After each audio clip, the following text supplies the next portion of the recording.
फरीदाबाद में association of tax lawyers की एक महत्वपूर्ण बैठक का आयोजन किया गया, जिसमें संगठन के राष्ट्रीय अध्यक्ष अजय सिन्हा का भव्य स्वागत किया गया। राष्ट्रीय अध्यक्ष के आगमन पर उन्हें फूल मालाएं पहनाकर सम्मानित किया गया। इस मौके पर संगठन की एकता और विस्तार को मजबूत करने की दिशा में कई महत्वपूर्ण कदम उठाए गए।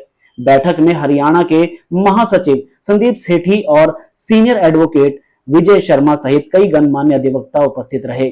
विशेष रूप से नए सदस्यों का स्वागत करते हुए उन्हें संगठन की बैच लगाकर सदस्यता प्रदान की गई, जिससे उनका मनोबल और जुड़ाव संगठन से और अधिक गहरा हुआ।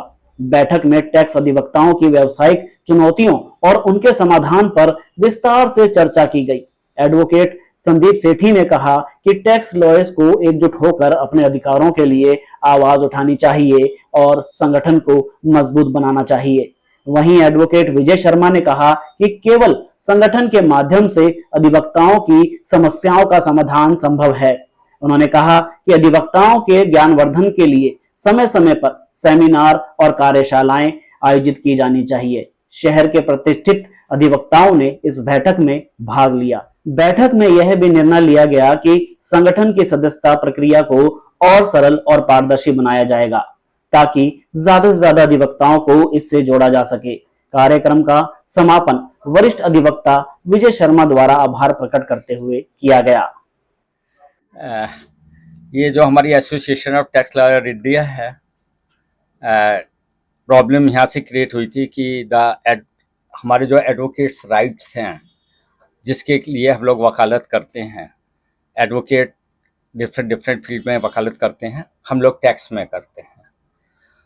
तो चार्टर्ड अकाउंटेंट्स और जो अकाउंटेंट्स हैं उनका इंटरफ्रेंस बहुत हो गया। पावर ऑफ अटॉर्नी पे वो अपीयर होने लगे in the income tax as well in the sale tax, even in the GST. जबकि ये जो राइट है सेक्शन 32, 33 एंड अदर सेक्शन जो हमारे एडवोकेट्स एक्ट के हैं, वो हमें ये राइट देते हैं कि हम ही प्रैक्टिस कर सकते हैं, आर्गूमेंट हम कर सकते हैं, प्लीडिंग हम कर सकते हैं। जैसे कि आप देखते हैं हाई कोर्ट्स में या लोकल डिस्ट्रिक्ट कोर्ट्स हैं या सुप्रीम कोर्ट है, only advocate are authorised to appear before the जजेस for the arguments and for the pleading purposes. तो वही हमारा पर्पस है। जो हमारा इनकम टैक्स है या जीएसटी है या सेल टैक्स जो था, ये हमारा सेमी क्वाजी जुडिशियल कोर्ट्स हैं, जिसमें कि सेम लॉ लगता है कि और कोई अपीयर नहीं हो सकता है। तो उसके लिए हम लोग इस संस्था बनाई है और दिल्ली हाई कोर्ट में हम लोगों ने केस भी दायर किया हुआ है। और हम लोग अपने एडवोकेट्स जो टैक्स में डील कर रहे हैं उन भाइयों के लिए लड़ाई लड़ रहे हैं। जो संस्था है हमारा पैन इंडिया बेसिस है। हमारे पास कलकत्ता के भी मेंबर हैं, हमारे पास मदुरई के भी मेंबर हैं, ऑल ओवर इंडिया, पंजाब से भी मेंबर हैं, यूपी से भी मेंबर हैं, ऑल ओवर इंडिया के मेंबर हमारे हैं। और करंट ईयर में हमारे 50 मेंबर्स जुड़े हैं इस संस्था में। आम आदमियों को जो क्लाइंट्स हैं या असेसीज हैं, इनकम टैक्स के हों या जीएसटी के हैं, जब उनके पास प्रॉब्लम्स होती हैं तो हम एडवोकेट्स को बताते हैं और उनकी प्रॉब्लम्स के लिए हम फाइनेंस मिनिस्ट्री को और जीएसटी जो काउंसिल है, चेयरपर्सन हैं, चेयरमैन्स हैं, उनके और स्टेट के जो फाइनेंस मिनिस्टर हैं, उनको हम लोग लगातार लेटर लिखते हैं और उनकी समस्याओं को उनसे गुजारिश करते हैं कि समाधान किया जाए। तो धन्यवाद कहूँगा कि आप हमारी एक कॉल पे आए और आज एसोसिएशन ऑफ टैक्स लॉयर्स की जो ये हमने मीटिंग कॉल की, ये पे बेसिकली कुछ जीएसटीज में और हमारे एक मेन है ट्रिब्यूनल जो ऑल ओवर इंडिया लेवल पे है, उसकी मेन दिक्कत ये आ रही थी कि वो चार्टर्ड अकाउंटेंट्स को, एसोसिएशंस को और बाकी एसोसिएशंस को तो वो ईमेल वगैरह कर देता है, लेकिन हमारी टैक्स लॉयर्स एसोसिएशंस को वो कोई इन्फॉर्मेशंस नहीं देते। तो आज सिन्हा साहब और मदान जी और उन कुछ साथी हमारे दिल्ली में ट्रिब्यूनल्स के उधर ज्ञापन दे के आए हैं, जिसकी कापी ये है, वो पूरा उनको हैंड ओवर करके आए। क्योंकि ये एक जब संस्था registered all over India level पे, तो हमें भी इंटीमेशंस देनी चाहिए, जिस तरह आप चार्टर्ड एसोसिएशंस को या बाकी सीएमए एसोसिएशन उनको सबको देते हैं। तो क्यों ना, क्योंकि टैक्स में मेरे हिसाब से हमारा कहने का रोल ये है कि एडवोकेट जो है सबसे अहम भूमिका निभा रहे हैं जीएसटी में, क्योंकि उन्होंने एक्साइज भी किया था और वैट और जो भी अदर स्टेट का एक्ट था वो सब हमारे एडवोकेट्स ही, टैक्स एडवोकेट्स ही करते थे। चार्टर्ड तो एक लिमिट तक ऑडिट और इनकम टैक्स में बिजी होता था।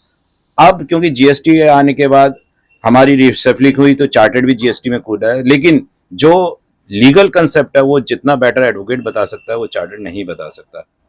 अब जो नए आए हैं उनको मैं सिर्फ एक ही बात कहना चाहता हूं, एक ही बात, वो भी 3 बार। उनके पास कोई इलाज नहीं है बजाय इसके स्टडी स्टडी एंड स्टडी। जब आप पढ़ते हैं तो आपके अंदर कॉन्फिडेंस आ जाता है। जैसे सिन्हा साहब हैं, अभी हमारे सामने एक बहुत बड़ी किताब लेके आए हैं, उसमें सारा कुछ लिखा हुआ, इन्होंने स्टडी की है। मैं आज बड़ी इस बात को शिद्दत से कहता हूं, जो भी युवा साथी रोज 1 घंटा पढ़ लेंगे वो पीछे मुड़ के देखेंगे नहीं। इनको तो मैंने सिर्फ यही कहना। बाकी युद्ध करने के लिए भी तैयार रहो। युद्ध आपने दूसरा कोई नहीं करना, आप अपनी बात सच्चाई पे अड़े रहें, कानून की बात पर। बेकार की बातों पे बहस मत करो, उसमें आदमी का अपना मोरल डाउन होता है, संस्था का डाउन होता है, समाज में प्रतिष्ठा आप नहीं पा सकते हो। मेरी आप लोगों को यही शुभ आशीर्वाद है। परंतु अब आप देख रहे हैं कि मैं एक ये जैसे इन्होंने कहा है कि पुराना हो गया हूं, बल्कि ठीक बात है, पुराना हो गया। किताबों का अब भी शौक है, पीछे आगे ऊपर नीचे सब किताबें रखी हुई हैं। हालांकि ये जमाना इसका आ गया है, परंतु फिर भी किताबें आपकी सबसे पहली और सबसे आखिरी मोहब्बत होती है वकील की। धन्यवाद। में यह आपकी संस्था कैसे सहायक हो सकती है? देखिए, जैसे जैसे प्रगति हो रही है हमारे देश में, नई नई टेक्नोलॉजीज आ रही हैं, फेसलेस टेक्नोलॉजी अभी चल रही है, तो हमारी संस्था जो है अपने मेंबर्स को ये भी प्रोवाइड करती है कि हम लोग वेबिनार्स ऑर्गेनाइज करते हैं, सो दैट कि उसके बारे में कैसे आपको प्रेजेंट करना है किसी चीज़ को, कैसे अपेयर होना है, या ड्राफ्टिंग को लेकर के किसी भी चीज़ को प्लीड करने के लिए और एडवोकेट्स के वेलफेयर के लिए हम लोग सब मिलकर जो काम कर रहे हैं। और संस्था इसमें लगातार कार्य कर रही है कि जो भी मेंबर इसमें जुड़ रहा है उसको पूरी सहायता, पूरी सपोर्ट दी जाए, ताकि वो किसी भी कोर्ट के आगे, अधिकारी के आगे प्रस्तुत कर रहा है अपने केस को, तो अच्छे से उसको प्रस्तुत कर सके और विजय प्राप्त करे।